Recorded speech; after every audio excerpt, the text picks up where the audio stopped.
What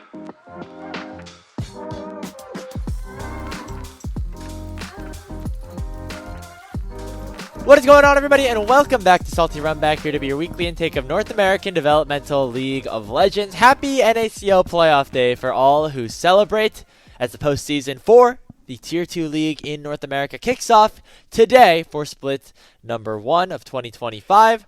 No promotion tournament stakes kind of at risk here, but still a great way to earn some prizing and, of course, earn some glory here to wrap up our first split of the developmental pipeline. My name is Grapes, joined alongside Hawk. Hawk, how are you doing today?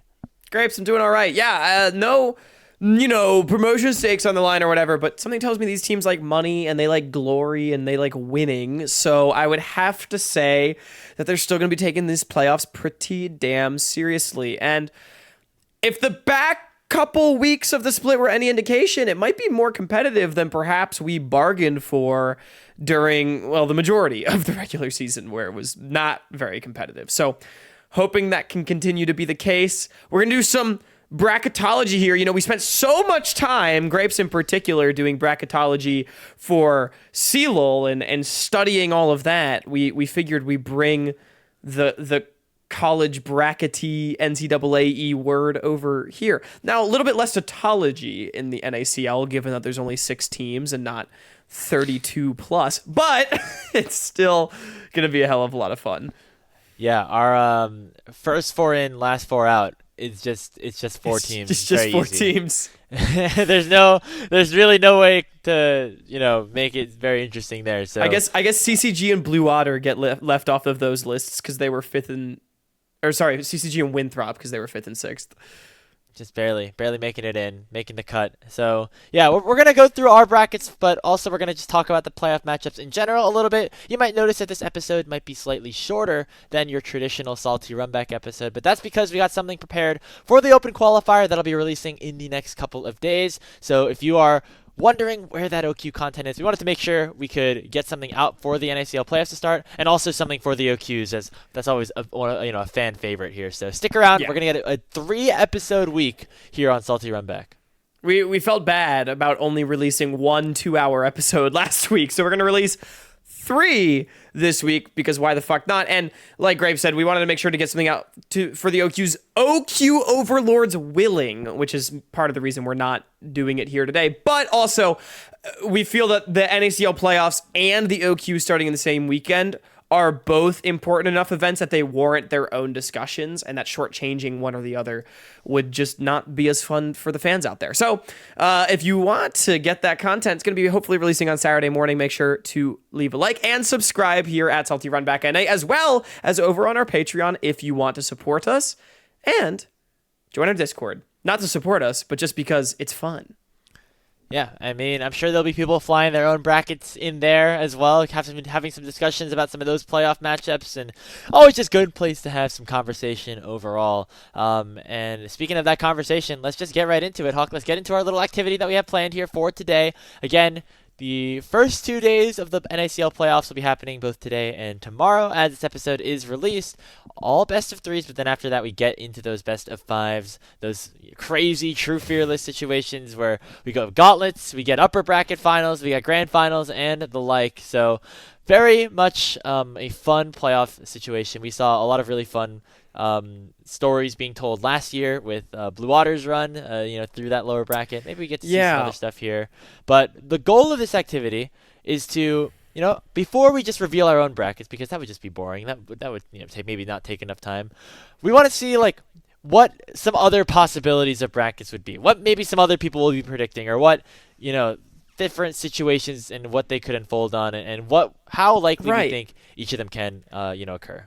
Yeah, see, Grapes, we are tologists of a certain kind, bracketologists, and here we use the scientific method when we're conducting experiments, and we have assigned each of our brackets, shall we say, an independent variable. One variable amongst other constants that changes the fabric of the bracket, and we simply sit back and observe the results, and we're going to share those incredible findings from our groups with you, and then maybe Grapes and I's brackets can kind of be like the control group, although I say that at least my bracket's not like super controlled. Maybe the first bracket that we have queued up for the team here today is the control group, which is going to be the chalk bracket. Look, there's always the threat of chalk whenever a bracketed tournament happens, like the NCAA March Madness this past year, which was just really boring, to be completely honest. And this is the bracket if it is completely chalk, which, as you'll notice, it is literally just higher seed wins every single game. Now, for as monotonous as perhaps, the mid-weeks of the NACL regular season can be in any given season, I will say, Grapes, usually the playoffs end up being quite exciting as we kind of uncork that potential energy that we've been building for the past couple of months. And generally, a bracket that looks like this is not to be expected. Yeah, it's the easiest one to fill in, as you just pick the higher seeds. Just hey, they had the better record in the regular season. Might as well just try to pick those guys here. They probably are going to be able to do it again. But the sheer variance here in this bracket, especially with the fact that the first 2 rounds are all best of 3s instead of best of 5s, I think that'll probably play into this a little bit as well. And then we got the situation of this gauntlet that happens down here, and the concept of momentum, where we see a team sometimes drop down here and they win one series and they win another, and then all of a sudden they're feeling hot, and then they get to keep playing against teams who their last win or their last matchup was a loss, right? And so then they're not feeling super good, you're feeling super good. That momentum can keep going. That is not what this situation is here, as in this world basically every higher seed wins. Yeah, it's sort of like a staircase here in our lower bracket as we go 6-5-4. Wait a minute. 6-5-4-4. We messed something up here. Okay, this one in the middle, you can see my cursor. It just says near airport. This is supposed to be near airport, but otherwise, that's about right. Graphic design is our passion, guys. Our Canva skills really showing themselves on full display right here. But yeah, look, I don't think there's a lot to talk about in this bracket. Now, maybe the interesting conversation that we could have about this one before we move on, Grapes, is how many of these, how correct do we think this bracket will be when it's all said and done? Is it going to be 70% correct? Or is there going to be crazy upsets and it's 20% correct? I think the fact that Shimmer is now playing here for Dark Zero, if we just go through all the teams, right? Near Airport kind of are on a bit of a slide, whereas Winthrop are kind of maybe on the way up. Conviction look very good as well. I think all of that, kind of coming into this makes me think that maybe it's not as likely as expected. So you don't feel great to enter this into a bracket challenge. Yeah, if you want it to feel safe, this could definitely be reasonable, especially because the top 3 are generally kind of still considered a tier above you, and they have been dropping some matches to different teams. I think in general, people still think that the top 3 is generally better than the bottom 3, at least right now. And so, at least until you get to a certain point, I feel all the top 3 versus bottom 3 matchups, those generally should be maybe slightly favored or more favored towards our big 3 in a way. Yeah, I agree. I think we're going to see some variance, and to your point, Grapes, I think especially when we're in some of those earlier lower bracket matches, like a potential CCG versus Winthrop, a Conviction versus CCG rematch, by the way. I think some of those matches could be exciting. I do think the big questions are, do all 3 of the big 3 show up? Because when we've seen them at their best, they have been pretty much untouchable by the pack, but they've not always seemingly been at their best. Luminosity can be slow, Dark Zero can be sloppy, and Near Airport can be washed on any given day. And so we'll see if that happens at any point in the playoffs. I do generally think best of 5s are a little bit harder to find upsets in. But, true fearless format, we've not seen Near Airport play more than 3 games in a true fearless format. True. That's a relevant conversation. I have a question for you. Just general playoff thoughts going into this. This can be a template for it here in this chalk bracket. If everybody's playing if everyone's playing at their absolute peak, the best you think that the rosters of players can kind of bring you to the table, the best that we've seen from them all year. Maybe if we take like the best performance from each team throughout the regular season, maybe it's Winthrop's victory against Near Airport, Near Airport's whatever Dark Zero or something like that, Dark Zero's whatever Luminosity, etc. Which team do you think is actually the strongest at its potential peak? I don't know.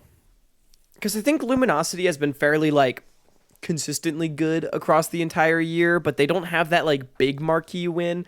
They beat Near Airport early on, and they got destroyed by Dark Zero. Every other win was, like, fairly clinical for the most part.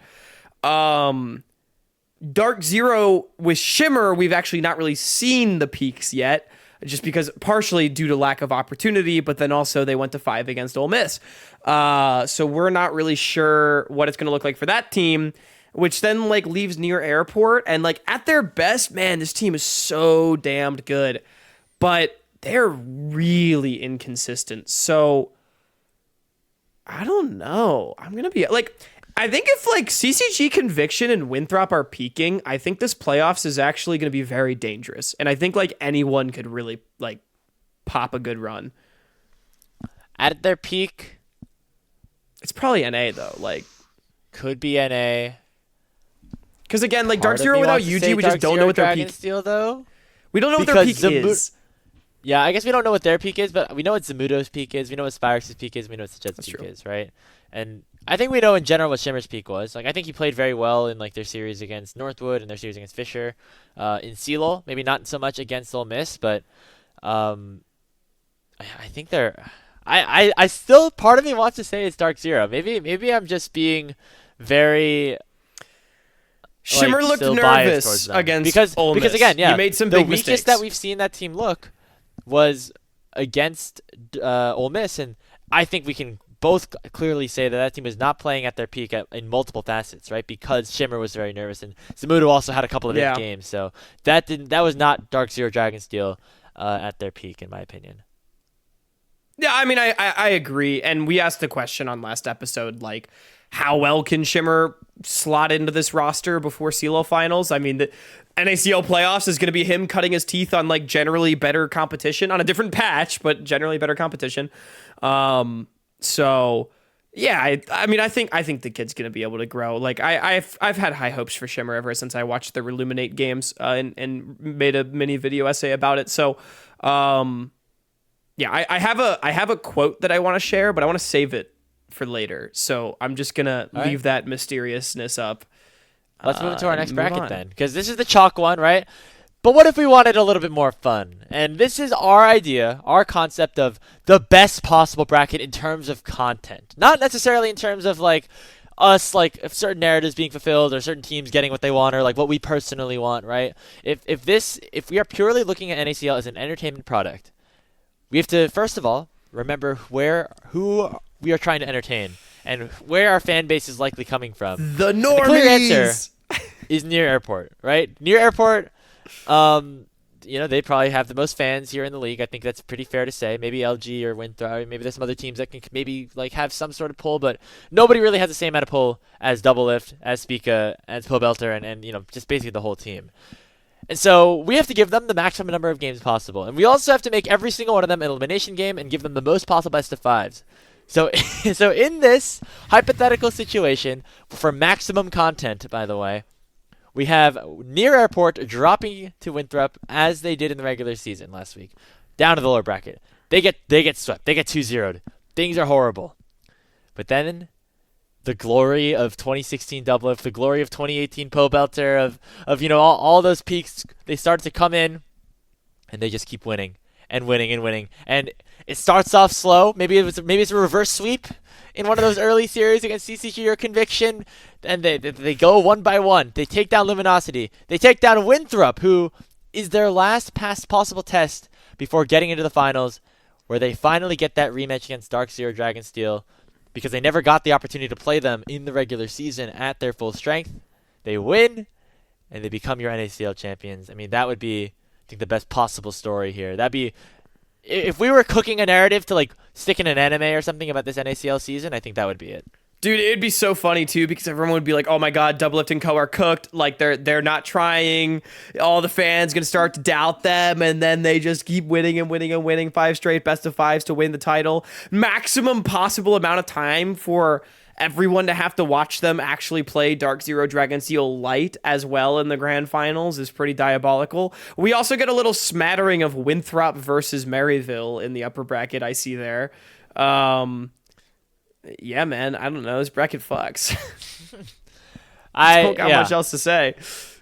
I feel like, honestly, like, the way that Los Sertones kind of swept through all of their brackets for the most part in NLC was not particularly interesting.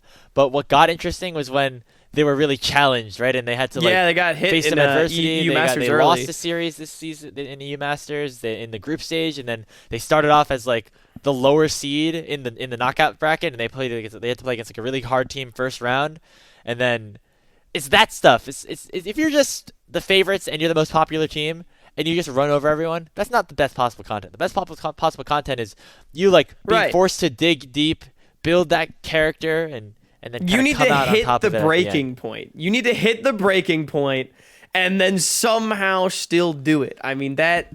Come on, man. That's the way to go. We should just script the NACL playoffs. It's not like the split matters anyway. True. Yes, exactly. So, Winthrop gets swept, or Winthrop sweep New Airport. Yeah. Doublelift flips out on his entire team. Dude, he flipped a fucking table and storms out on Pobelter.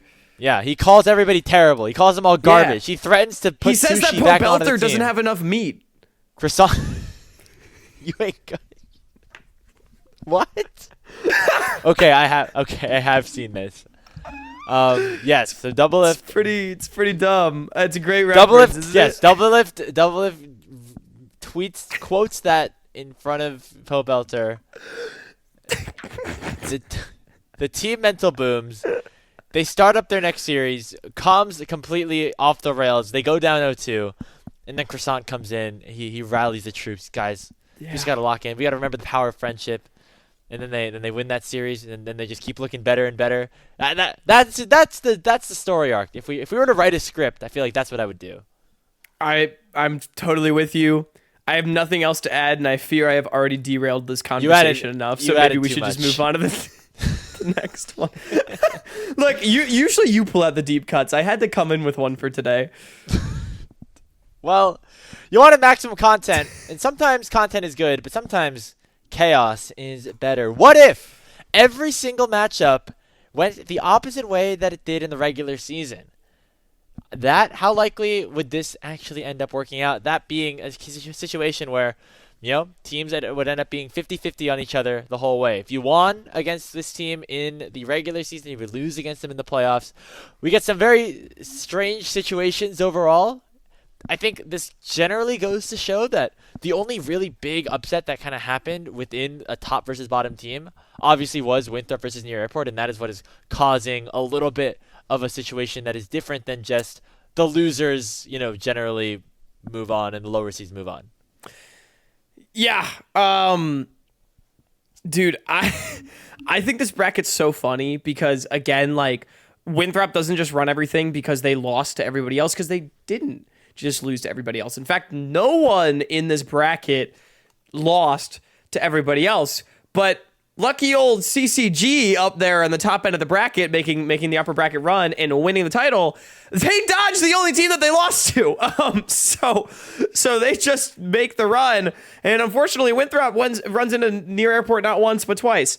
So CCG just kind of waltzes into a trophy while Winthrop was like going Rambo, but they hit their old adversaries. Unfortunately for Conviction, Luminosity, and Dark Zero, they're not allowed to win any series between the three of them because Dark Zero and Luminosity beat everybody, and Conviction is not lucky enough to play the people that they lost to. Now, we don't necessarily call this very, realistic, but... What?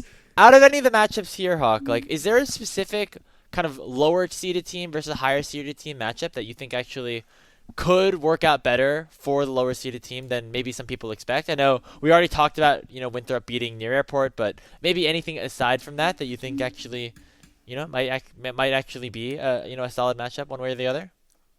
Well, Grapes, we've talked about it. Conviction versus CCG. I know that's not really like an upset, but like that's supposed to be a really close matchup. And I mean, I can just maybe answer the question by moving on to my bracket because I do think there are some other possibilities. If you Okay, I was gonna bring up the fact that maybe Dardoch on CCG could actually take advantage of somebody like Shimmer and Dark Zero, and that could be a situation where maybe we see DZ drop to the lower bracket a little bit earlier than expected, like we see here in the Total Chaos bracket. Another potential situation, could be. Yeah, I think in general CCG might have some good upset potential. And so I think this is actually a nice way to call this out because even though they didn't actually like take any of the series against some of these top teams, they look generally They've been competitive against a lot of them, right? They took a full game off Near Airport. They nearly won the series against Near Airport, I think all things considered at the end of it. And then of course playing very close to Conviction in that series as well. Yeah. So despite being 5, I think this bracket kind of shows, and I think I kind of agree with the fact that maybe CCG is able to kind of slide in there as a true threat here in this tournament. CCG definitely a team with upset potential, a very balanced and skilled roster across the board. But Grapes, unfortunately, it's not them that I believe that have the most upset potential. It's that didn't turn the page. It's Conviction, baby. Here we go. Conviction over Near Airport, making the lower bracket run before they run into the brick wall that is Dark Zero. And Colomer asked us in the CLOL Hub chat, when is the last time that Maryville lost a series in competitive play? And the answer was in Brazil against, I don't know who the last people they played were, but it was against one of those teams, Fuego or whoever the fuck, Pain Gaming Academy. And that trend is largely going to continue, but it's not going to be without drama. Shimmer in the lineup. They get past the upstart of Conviction. It's tense. Then they move on to Luminosity Gaming. Shimmer pressure on a trip to grand finals on the line. The stiffest competition he's ever played against in his career. He can't quite do it. They fall apart. They lose in 5. It's a heartbreaker for Maryville. The solo lane's just not strong enough to fight. But then they have a heart-to-heart. They rally. They beat the scrappy Conviction again, who is the team that takes down Near Airport in the lower bracket. And then on the not land stage, Shimmer ascends. Tomio is no match for the newly awakened wielder of the Maryville jungle role. Dark 0 and 4. Dark 0 and 4. Okay, here's another question, I guess, or something along those lines. Like, well, first of all, land buff not going to be a factor here because there is no land. Maybe we'll talk about that in another Salty Runback episode, but a little unfortunate there. What are your thoughts about? Though, but yeah, not unexpected.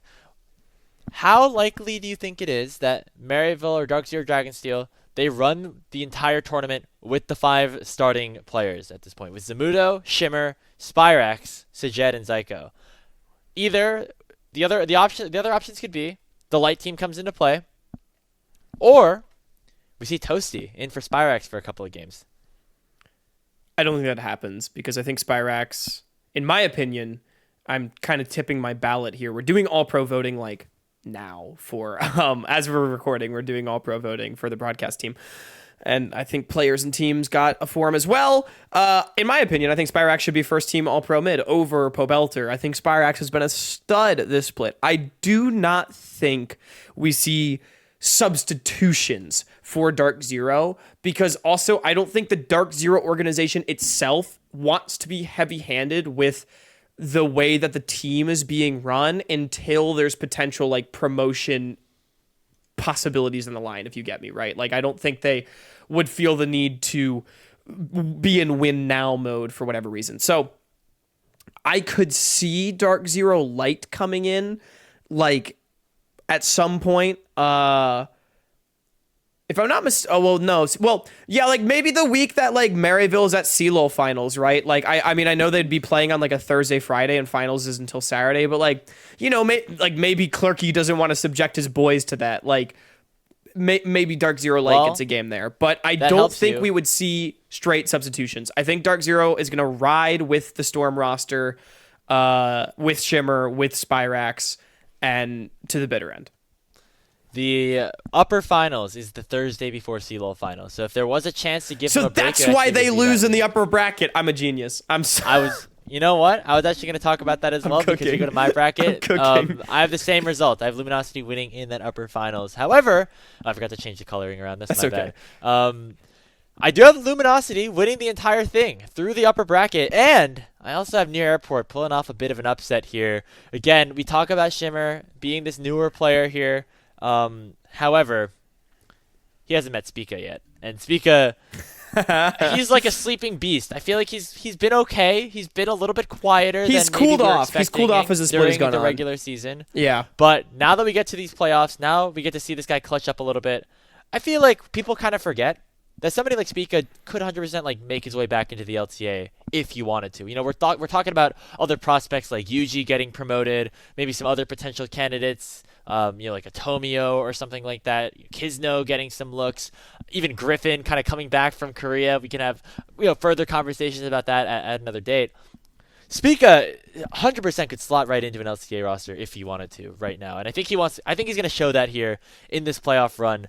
Not enough though to stop Luminosity, who I have beating them in that finals. I have Conviction probably taking NA to like a bit of a closer series. I was a little bit hesitant to have them winning like you did, Hawk, because of the fact that Conviction looked pretty rough against Near Airport the first time that they played against each other. It was not a particularly close series compared to the CCG series against Near Airport and the Conviction series against CCG. Wasn't the Conviction Near Airport series in like week 2 or 3 though? It was earlier, but it wasn't that much earlier. I believe it was a week 4 or 5 situation. It was like week 2 or 3. Like, and game 1 was like weirdly close. Oh wait, maybe I'm thinking of Dark Zero actually when Conviction played them. It was week 3. It was week 3. Because I feel like game 1 was pretty close, and then like game 2, like Conviction fucked up the entire game and lost in like 20 minutes or something, and it was like, well, it happens. But yeah, I mean, to me, I think Conviction is the team that I've seen actually grow the most over the course of the split, maybe in the entire NACL, alongside perhaps Winthrop, actually. So I'm inclined... I'm okay, to flip back to my bracket really quickly. First of all, I needed to stick to my guns on what I said in the previous episode, that I think both matches are going to go the same in the first round, just for funsies. So, sorry, Near Airport, you're in lower bracket off rip. But I mostly just wanted to set up for like Conviction upsetting somebody, Near Airport or otherwise. This was kind of the one that made sense because I just do feel like this team has grown quite a bit. I think they're still definitely underdogs against the big three. Like, I'm not trying to say that they're better, but it feels like a realistic enough scenario to where I wanted to make the call, if you will. Oh, it's possible for sure. I think, I agree with you that it was earlier in the season, and so maybe that's where part of it kind of goes against my point originally. Plus the fact that Conviction did take a game off of Luminosity, so maybe could feel strong about them. Also, you were gassing up CCG for so long. I know. Both of us have them as the first team out. Well, I didn't want to have Winthrop be the first team out, and I also had to stick with my guns of saying that I think Near Airport are going to win. I had the higher seeds predicted in our last episode. So I just think it's funny that you were like, "Yo, CCG's got mad upset potential," but I don't believe in it. They do have potential. They do have the chance to do it. I would 100% not be surprised if they beat Winthrop here in this lower bracket. It is kind of sad. It is kind of crazy to see, like, one of these teams going to get, like, just get completely like ran out of the tournament, and we're not going to feel super pleased about it either way, because in general I think we were all very excited about how these teams were, but that's just how brutal it becomes in both this gauntlet format, which means one team is definitively 6th while the other team is definitively 5th, versus like a standard double elim where you have like a tie for 5th and 6th. And the fact that there's only 6 teams instead of 8. I was actually just about to comment. I think it's so interesting that we are going to get a placed 1 through 6, like straight up. Definitely feels bad to be that 6th place team to go 0-2 out, but I mean, it's got to be somebody, right? So, I guess both of us do have CCG. I will say, like, CCG and Winthrop and Conviction, like the 3 of them that I think most people would expect to be, in that 6th place spot, like, it's not easy for any of them. There's not an obvious win in this bracket, especially for these like weaker teams.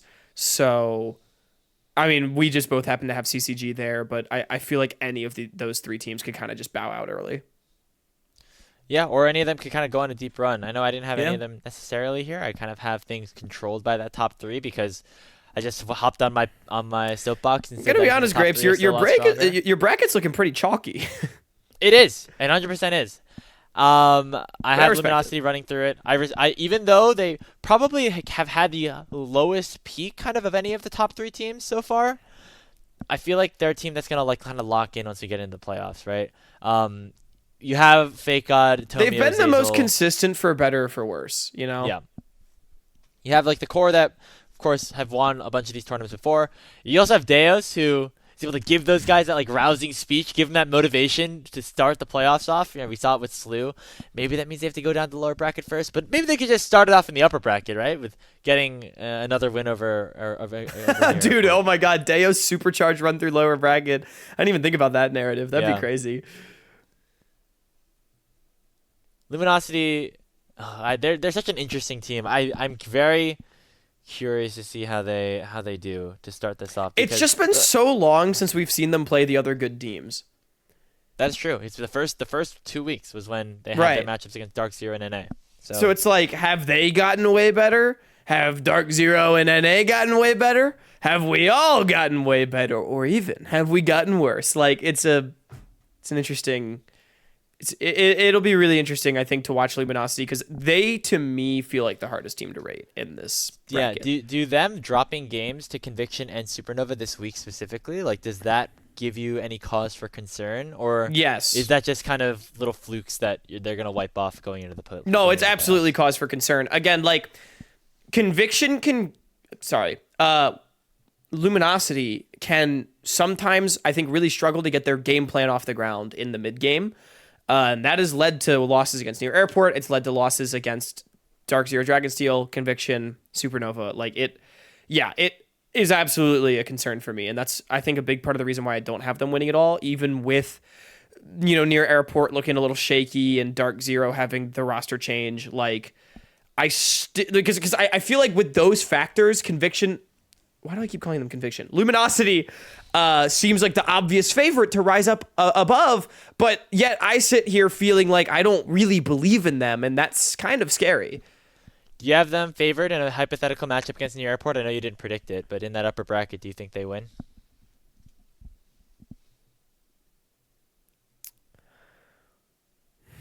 I don't know.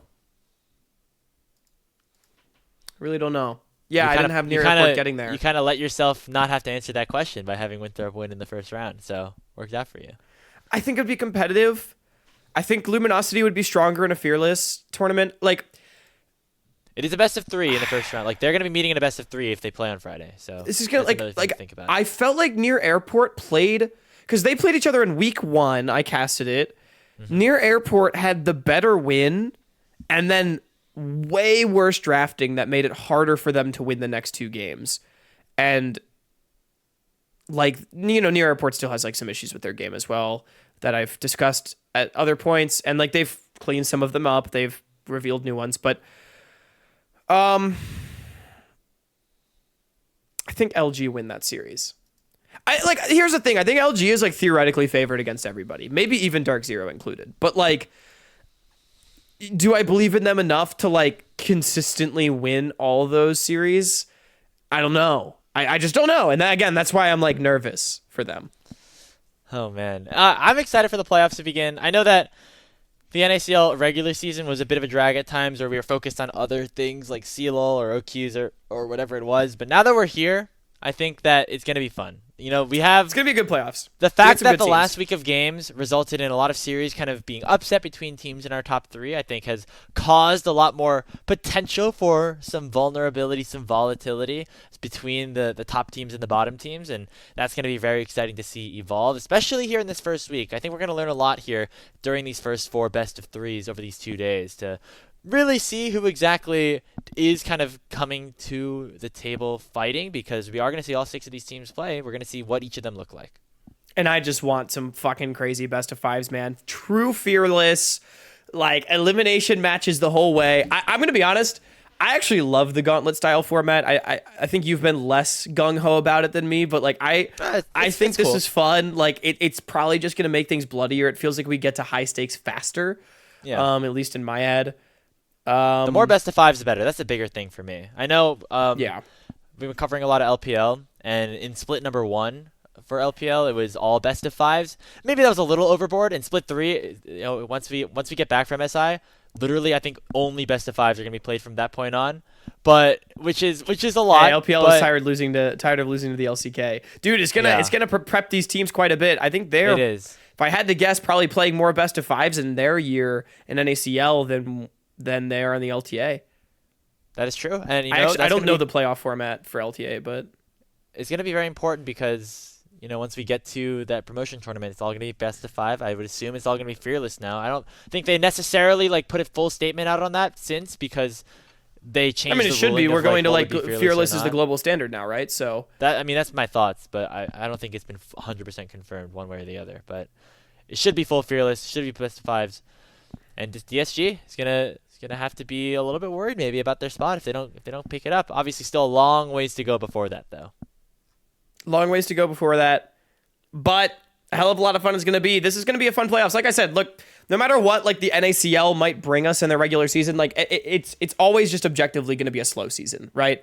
But the playoffs routinely have delivered split in and split out. We've always had a lot of talk about a lot of fun ass series where I know Lennon and Mark and Eric are going to be screaming their damn heads off, at some of these crazy fights we're going to see. So I just can't wait to see who are the teams that do step up. I especially think when we look at these big 3, whoever can maybe come in 4th and then try to punch into that top 3, gonna get their flowers there. But that's gonna do it for us on this episode. Again, make sure to like, comment, subscribe. Let us know what you think about our brackets. Maybe make a bracket of your own. Share it with us on our Discord that you are more than welcome to join. Check us out on all of our social media at Salty Runback and at Hawkcast, at Speedy Grapes. And if you think that Luminosity sucks, you can take what Grape said with a grain of salt. I've been Hawk. That's been Grapes. Have a good night.